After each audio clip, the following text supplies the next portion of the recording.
I was reading the book called Think and Grow Rich, and it had a list of what Napoleon Hill thought was a good list of the qualities and the major attributes of being a leader.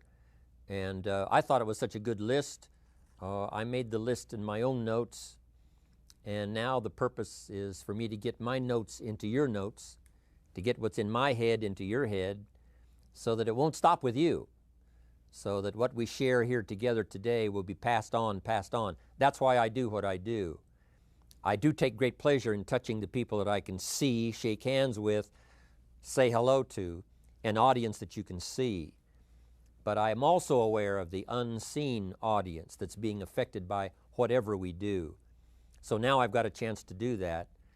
And I think the way for me to be effective with all of you today, and then you pass it on to many people beyond what I can see, is just an exciting opportunity for me. Now let me give you this list. It's a pretty good list. Napoleon said, number one, a leader needs unwavering courage. And I don't know if I totally agree with the unwavering part of this or not, because sometimes our courage does waver a little. You know, bend but not break. You know, courage mounts up, and then sometimes we have the doubts that creep in, and we reach a little deeper to find that courage that overcomes our doubts and our fears. So I would probably debate a little bit with Napoleon on this unwavering courage, because sometimes courage does waver. But as long as it stays, as long as in the end there it is to serve you, the courage to do what you didn't think you could do, the courage to step into territory that might be a little unfamiliar, the courage to talk to somebody you don't know, the courage to attempt conducting a meeting, the courage to give your first testimonial, the courage to, solve problems you couldn't solve before, that kind of courage.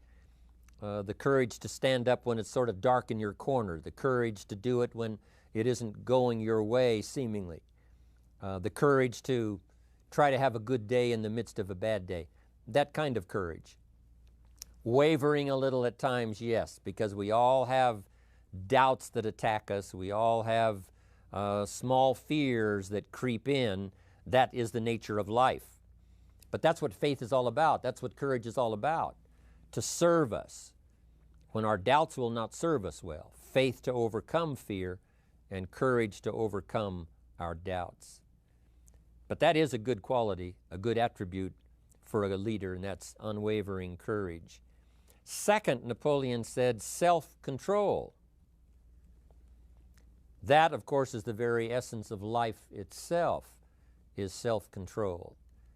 Because we all have this warfare going on. You know, it's going on in the world, the warfare between liberty and tyranny. In our own body, the warfare between health and illness, the struggle is on. The struggle between light and darkness, the struggle between good and evil. I call it opposites in conflict. And as soon as you're born into the world, as soon as you find yourself and discover yourself on this spinning planet headed somewhere, you know that this exists. To be a civilized society, we must drive the dark side of our nature into a small corner and let the positive side flourish. Early, we must learn to exercise self-control. Power is a wonderful thing, but it must be exercised properly. It must be exercised to benefit and not to destruction. So self-control is certainly necessary to be a strong leader, so that you can become the best example. The example of having your temper well managed, to having that dark side of your nature under control. The best example of choosing wise words and not being careless, that kind of control. Control of your appetite, control of your desires, so that they fit into the positive side of life and not the negative side. Self-control, very important. Then he said a leader must have a keen sense of justice. How very true. Justice we become familiar with, even when we're small, when certain things that happened or were done to us that we something told us that wasn't right. Someone did us wrong. We have that sense of right and wrong, and it starts very early. Then we have to have that sense of utilizing what's right and what's wrong so that we develop this sense of justice, this sense of being fair, this sense of being on the positive side, on the right side. To minimize a person's mistakes, they need to have this sense of justice. We have to have justice when we're building an organization. You know, what's fair, what is a good balance. The marketing system that Mark put together has to be fair for everyone. If you have a customer and you take care of that customer, someone else cannot come along and take that customer. The same is true with the distributor. Certain rules and regulations so that all of us have a chance to fit within this framework of fairness, justice, and what's right. Otherwise, enterprise cannot work. Otherwise, we have what we call, in a political sense, anarchy, where there is no justice, when might is the order of the day, power is the order of the day, not the law, not the rule, not what's right, but power. And we would all dismiss that. It's been a catastrophe in the last 6,000 years, the governments that resorted to power instead of democracy, that resorted to intimidation instead of freedom. And we all know the terrible toll that that takes. But it takes a toll not only politically in a country or politically around the world, but it takes a toll even in enterprise. It takes a toll in school if a teacher is unfair. It takes a toll in working on a team where someone is unfair, or where the leadership is not fair in the administration of justice. So this is true, a keen sense of justice and what's fair and what's right. Part of this we have to learn as we go. You know, you don't have it all the first year. You haven't got it all the second year, the third year. After all the years that I've, been around, both as a human being and as a business person, we're still, even at these years, trying to decide what's best, what's fair, what's right, to give balance to our life and to build on a firm foundation for the future. So I agree with Napoleon. Good idea. A sense of justice. Here's another one, he said, definiteness of decision. Indecision is the thief of opportunity. If you don't decide, the opportunity could slip away. If you don't decide what you're going to do today, the day could get away and you're not very effective. I talked about in my recent travels about time management. And here's one of the best ideas of time management. Don't start the day until you have it finished. Is it possible to finish the day before you start it? And the answer is yes. If you don't finish it to the best of your ability, have some idea, some good plan, sure enough, the day escapes. And in the morning you say, let's see, what should I do now? In the afternoon you say, hey, time's getting away from me, what should I do now? And now most of the day is lost.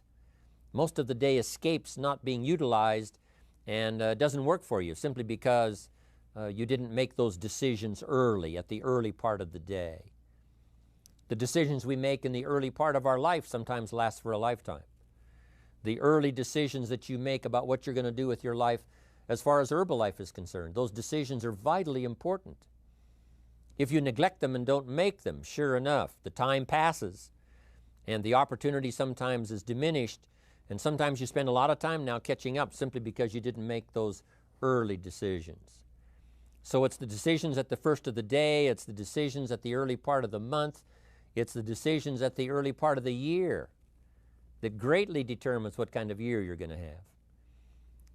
The decisions you make in the early days of your marriage, sometimes those are the decisions that affect the marriage for a lifetime. The decisions you make at the first chance you see opportunity, those decisions, what you're going to do with it, how far you're going to take it, what it's going to be meaning to you in the years to come. Those early decisions are vitally important.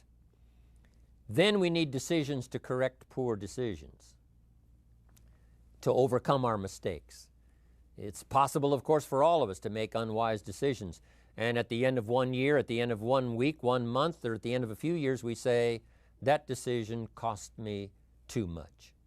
Cost me a lot of time, cost me a lot of money, cost me maybe a good relationship, cost me a chance to be productive. But as long as you're alive, there's still a chance to use new decision power to correct the mistakes of decisions that were bad in the past. All of us have the opportunity to do that, but I think Napoleon was right here too. You got to be definite in making decisions so that the opportunity doesn't pass you by. Take advantage. Here's the next one. Napoleon Hill said, a good leader has definite plans. How important that is.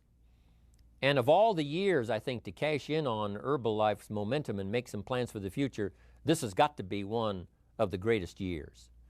Herbalife in these 18 years now has created some incredible momentum, not only in opening up the countries, but momentum in the refinement of our marketing, momentum in developing new products, momentum in developing our support system. The key is now for you to make plans to ride on that momentum. Herbalife is like the tide that comes in, and the rising tide lifts all the ships if they're in the water. If your ship and your boat is not in the water, even though the tide comes in that would lift all the ships, if yours is not in the water, then it doesn't benefit you. So here's what you should do. Have the same intensity to make your plans for the future as Mark Hughes has, as the President's team, Chairman's Club especially, make the plans for the Herbalife Company future. You've got to now make your plans. Don't let this momentum pass you by. Don't let this momentum go uncashed in on. Don't let it be like a lost cause for you. And maybe you've, because of the lack of plans, have lost a month or two, or you've lost a week or two, or maybe you've lost a year, and you were 10% effective instead of 100%. Now's the time to change all that and start making some plans. Your Herbalife plans, they're vitally important. You might as well cash in on the Herbalife plans for world expansion, the Herbalife plans for expansion within your country, the Herbalife plans for the expansion of the business, the incentives. You know, cash in on that, capture that, and say, I've got to have some plans that match Herbalife. Not necessarily match Herbalife in numbers, but that can match Herbalife in momentum, that can match Herbalife in cashing in on the opportunity, your plans for Herbalife expansion. You got to have some plans for your family, all right? You got to take your family along, don't leave them out. One of the challenges all of us have in making our plans is how to balance everything, to make sure that we don't regret at the end of a year, I spent too much time on that. I spent too much money. And then if you have, say, how can I not do that again? And construct some better plans so that you won't have any regrets at the end of a year to come, 5 years to come, 3 or 4, 5 years to come. Definite plans. The plans for the use of your money. One thing I've admired about Mark Hughes since I've met him all those years ago, once he started becoming successful, he had a splendid plan, not only for his personal success in terms of financial security, but in terms of the company. Because Mark has to look after the company and make sure that the company is secure, that the company has plenty of reserves, so that no matter what happens around the world, and when you're doing business in 37 countries, you can imagine what the challenge is to make sure the plans for each country are there, the backup plans, the financial plans, as well as products and opportunity and marketing. It is a challenge beyond comprehension to most of us what kind of planning that takes in terms of trying to make Herbalife secure for the future. I described it in one of the summit classes as Mark takes the same pledge that the President of the United States takes, and that is to preserve and protect and defend the Constitution, says the President. But Mark has to preserve and protect and defend the company to make sure it's viable, not just in America where it started, but all around the world in each country. It's an awesome responsibility. But now for you, your plans to be financially secure, If you're starting to make some big money in Herbalife, I'm telling you, you got to have a good plan for your resources so that you find yourself secure regardless of what happens. I agree with Napoleon here. You got to have good plans. One more on plans, and that is the plan for your personal development. The plan to be better this year than last year. The plan to take the classes, attend the workshops, do everything you possibly can to show personal progress, not just financial progress, not just the progress of having one more car or one more home, but the progress of personality, the progress of communication skills, the progress of recruiting skills, the progress in how to deal with people, progress in using your influence so that it multiplies its power by 5 by 10 versus what it used to be. You need those kind of plans. A plan for personal growth, personal development, a plan to be all that you can possibly be in the years to come as you develop your Herbalife business and your life business and your family business, all of that. Got to have good plans. Next, Napoleon Hill had a good saying. It was something my father had and passed it on to me as a good philosophy, and here's what he said. A good leader has the habit of doing more than what he gets paid for. What an incredible philosophy this is. The habit of doing more than you get paid for. It's what we call the service that you put out like seeds in the ground that doesn't bring the harvest immediately, but the harvest is yet to come. It's called like putting out the capital in capitalism. Doing more than you get paid for means that you're getting ready for the next move up. Because if you do more than you get paid for, you've made an investment. The average person might think if I do more than the company requires, then they're ripping me off. I'm not getting paid for that extra time, that extra attention. But you must not view it that way. You must say, I'm getting there a little earlier, staying a little later, as an investment in my own personal future. Because I want that kind of reputation. I want that kind of philosophy to work in my life. Do more than you get paid for. And this philosophy works incredibly well in Herbalife. You make the Herbalife sale of the Herbalife products. Now you must do more than you've gotten paid for. Right? They've got the product, you've got the money. But you can't stop your investment there. Now you must develop the investment in time, effort, and energy in turning that new customer into a testimonial. And sometimes that's the most difficult work, the work after the sale. Because the sale might be fairly easy. Someone says, hey, I've been looking for this product, I need it, here's my money. But now you've got to stay with them, make sure they don't just buy the product, but that they use the product. And that they don't just use the product, they keep using the product. That's the work after the sale. But if you learn to make that kind of an investment and do more than you get immediately paid for, the payoff in the future can be fantastic. Because as we all know in Herbalife, what really pays off is not a sale of the product. What really pays off is a testimonial. A testimonial that gives you more sales than you can keep up with. A testimonial that takes you places you could never go by yourself, introduces you to people you'd never see on your own. That kind of investment is so powerful. So you do more than you get paid for up front. It's happened for me, making the investment. When I first started lecturing 36 years ago, I talked to high school classes, college classes, service clubs, and I gave it all away. I went and talked for free. Someone said, Mr. Rohn, would you come and do this breakfast talk? I said, sure. Could you do this luncheon talk for this service club? I said, of course. And all of that in the beginning was for free. Primarily because I'd made my fortune, I didn't need the money, but I did it for free, but look what it's made for me by giving that kind of service in those early days. And finally it led to business and led to an enterprise. And I was giving the seminar all those years ago here in Los Angeles, and Mark Hughes was in my audience. So what you don't get paid for, don't worry about that.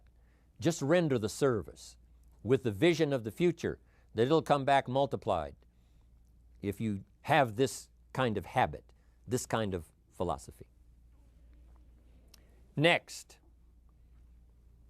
Napoleon Hill talks about personality. You need a pleasing personality. There's many parts to your personality. One is your working personality. You know, the kind of behavior, the kind of attitude that you need, especially in the public.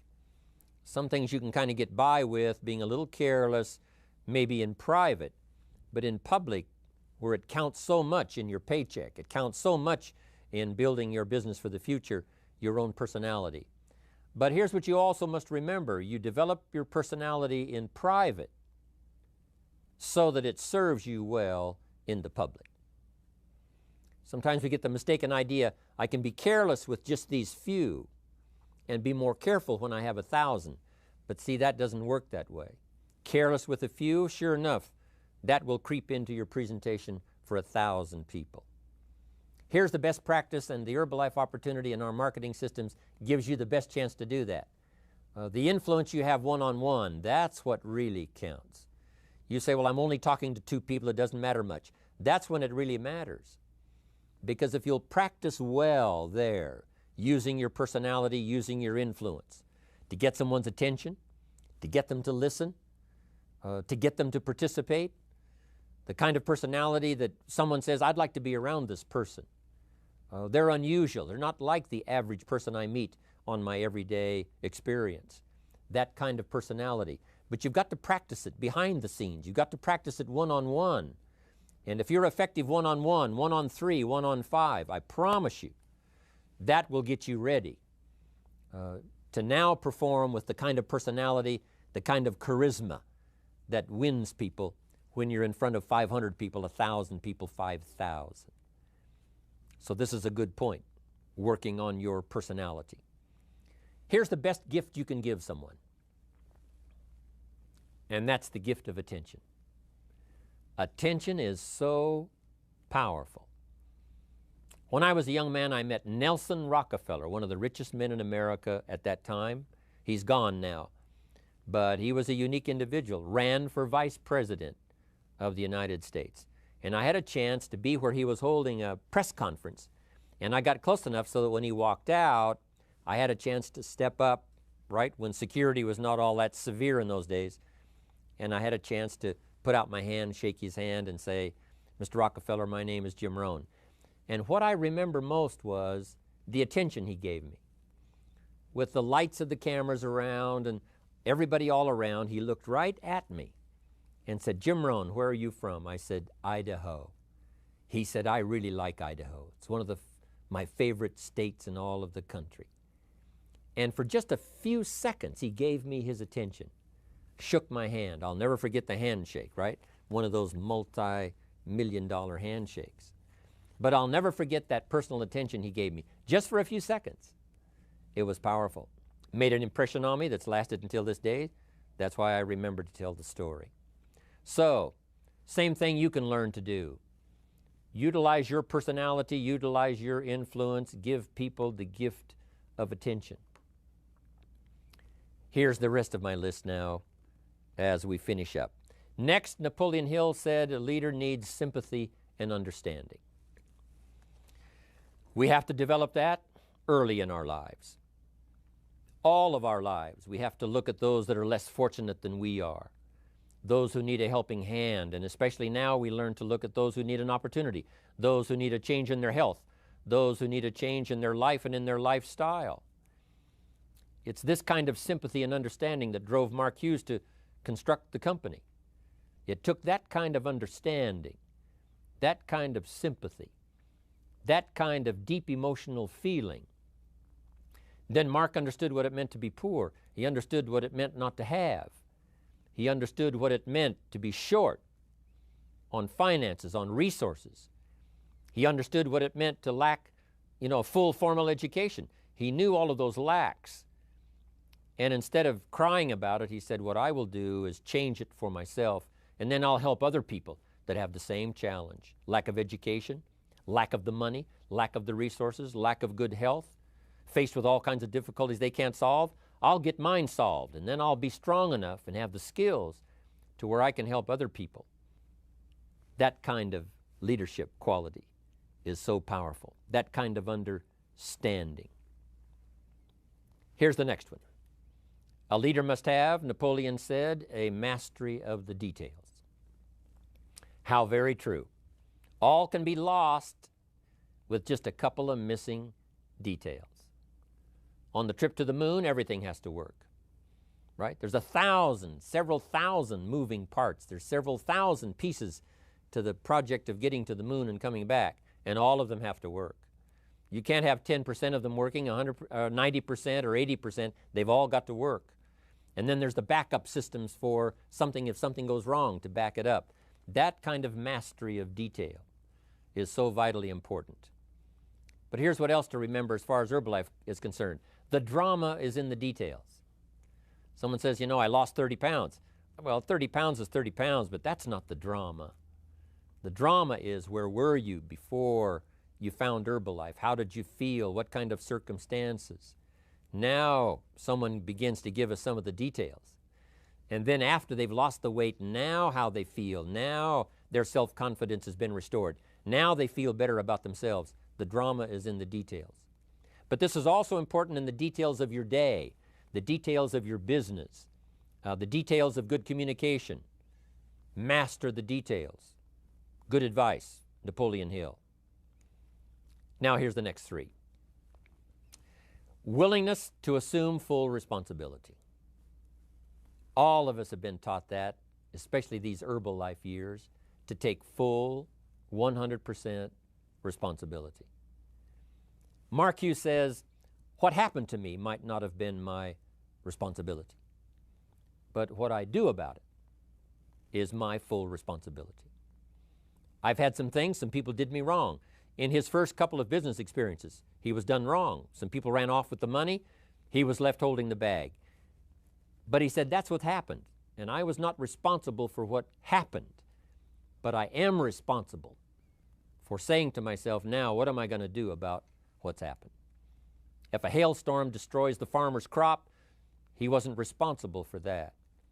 But his responsibility now begins when the hailstorm is over, when he asks the question of himself, what should I do now? Now that this catastrophe is over, now that the damage is done, now what should I do about it? And a philosophy I've taught all these years, it's not what happens to you that determines your future. It's what you do about what happens that determines your future. And this is a major part of it, accepting full responsibility. If you've got an organization, you're conducting meetings, and you're the leader, the responsibility ends with you. Someone else may mess up, make some mistakes, still your responsibility. Some things over which you have no control, understandable. But what you do about it now, how you fix it, the diplomacy you use, the strategy you use, that's the kind of responsibility now that depends on you. Also, you've got to be responsible for your future. Nobody's going to fix it. No one else is going to design it. No one else is going to come along and say, hey, I will make sure it all works well for you. You've got to take all the input, you've got to take all the testimonials, all the teaching, all the training, all the influence, then you've got to have the responsibility of designing your life. You can design a life of prosperity, or you can design a life just to coast and get by. The responsibility belongs to you. Now here's the last two. Next is cooperation. One of the great things we learn in Herbalife is how to cooperate so that we take advantage of each other's ideas, we take advantage of each other's input, we take advantage of each other's enthusiasm, we take advantage of each other's testimonial, and we take advantage of each other's willingness to grow. That kind of cooperation has built Herbalife. In those early days, Mark got the group together. Jerry Shatanovich, Doug Stuntz, the rest, and made some plans to cooperate. Said, no telling what kind of powerful meetings we can have if we work together. No telling how many people we can affect, even right away, if we work together. You do this part, you do this part, I'll do this part, we'll make it work together, and we'll get the ball rolling. There's an ancient phrase that says, if two or three agree, nothing is impossible. If they agree on the same project, if they agree on the same vision, if they agree on how to get there, I'm telling you, nothing is impossible. Nothing can stand in their way. Just two or three. What's exciting about Herbalife is now we have more than two or three. The president's team now is well populated. Even the chairman's club is growing. The millionaire team is awesome in its numbers as well as in its power. And the cooperation between all of us on the tabulator teams, as distributors, home office, support staff, 15th floor, wherever we come from. If we cooperate, there's nothing we can't do. There isn't anyone we can't touch. There is no country we can't finally get to with this incredible story. Cooperation. That's why I'm here, wanting to do my part, HBN, send out some ideas, give you some notes to take, something to think about and ponder, something to talk about with the people that you associate with and are building your business. That kind of cooperation is going to make this a powerful year. It'll get us to the 2 billion, 3 billion, 5 billion. But it'll get us to much more than just those numbers. It'll get us to a place of honor, respect, prestige, influence, feeling good about ourselves for the hard work that we're doing, cooperating with each other. I want to cooperate with you, helping build your business. All of us cooperate with the support system of Herbalife. We're on our way. We will have the billions. We'll have the stories. We'll have the experiences. Now here's the last one. Napoleon Hill said, a major attribute of leadership is vision. Vision is in many parts. One, a vision for your own course to follow. A vision for you, for yourself. A vision for your financial future, a vision for your health, a vision for your wealth, a vision for you to latch onto and make something out of, a vision for your family, because vision must now lift others as well as ourselves. Guess what our family is counting on? That we'll be able to see things that at first they cannot see, that we'll be able to look further into the future than perhaps they will be able to look. The same is true with your organization, the people that are around you. They're counting on your vision. Perhaps you've been there a little longer than they have. Maybe you've been there a lot longer than they have. And they will look to you to help them see things that they can't see in the beginning. And if you will do that, develop that attribute of leadership, I'm telling you, you'll have such a dramatic effect on your organization, it will be unbelievable. A vision for yourself, a vision for your family, a vision for your organization, a vision for the people that you're close to. The old prophet said, without vision, we die. We perish. Unless we can see into the future, life loses its meaning. Unless we can look further than just where we are at the moment, then we have no reason for faith, no reason for activity. But if we'll develop this skill, beyond any other skill, I'm telling you, it will help us touch people, because they'll want to be around us, because we have this look into the future. Not only the short-range vision of what we're going to do this week, this month, this year, but the long-range vision like Mark has, taking us to the 5 billion. You can have a vision that will take your organization into the future and bless everybody with success.